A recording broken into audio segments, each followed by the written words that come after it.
Flow is that rare state where time vanishes, your sense of self fades, and your phone might as well not exist.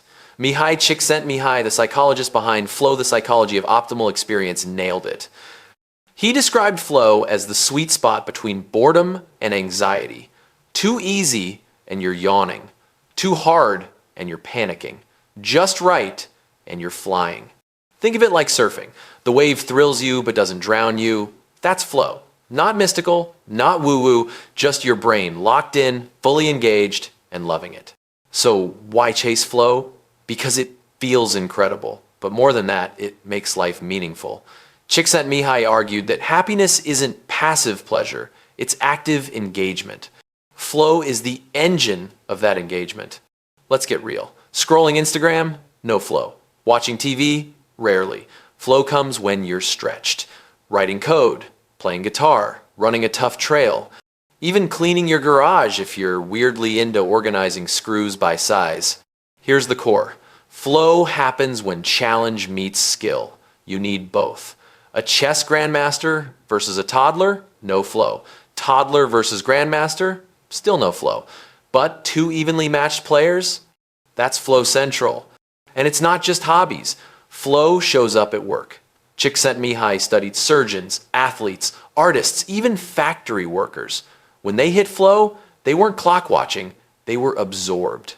Work became play with purpose. Here's the twist. Flow doesn't just feel good, it builds you. Every time you stretch into flow, you grow, you level up. That's why people who design their lives around flow feel more fulfilled. They're not just passing time, they're shaping it. So, how do you get more flow? Tweak your environment, cut distractions, set clear goals, push yourself just enough, and when you find that groove, ride it. Flow is fragile. One notification and it's gone. Guard it like treasure. Csikszentmihalyi's big point, happiness isn't something you chase. It's a byproduct of flow. You don't wait to be happy, you build conditions where flow happens and happiness sneaks in through the side door. Let's cut to it. Flow is the antidote to boredom, the cure for distraction, and the secret sauce of a life that feels alive. Csikszentmihalyi gave us the map, the rest is on us. But flow has rules. They're simple, but they matter. Clear goals.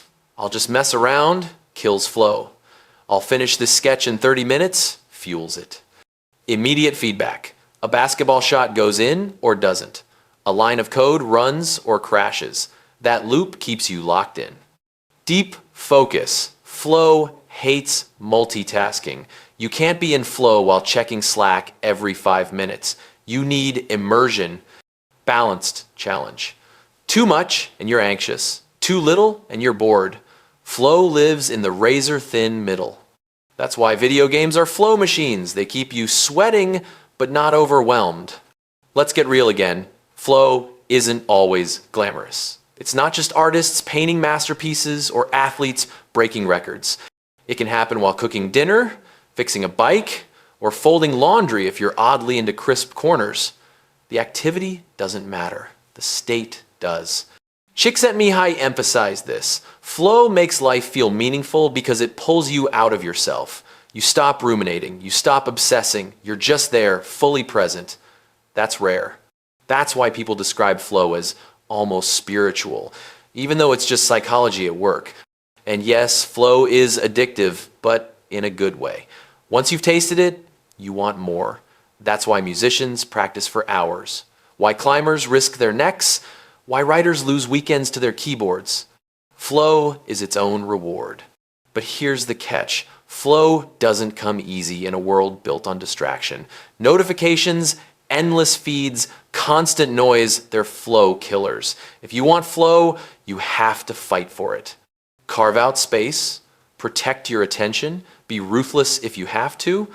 So what does this mean for you? Design your life around flow triggers. Pick activities that stretch you, set goals that matter, cut the noise. And when you find yourself in that state where hours vanish and you come out buzzing, don't dismiss it. That's not wasted time. That's the good stuff. Csikszentmihalyi's research showed that people who regularly experience flow report higher life satisfaction, not because they're always happy, but because they're engaged. They're alive to their own lives. That's the real payoff.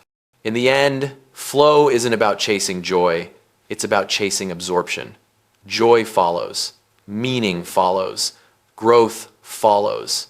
Csikszentmihalyi gave us the language, now it's on us to live it. So next time you're bored, don't reach for your phone. Reach for something that challenges you, something that demands your focus, something that might just pull you into flow. That's when life gets interesting,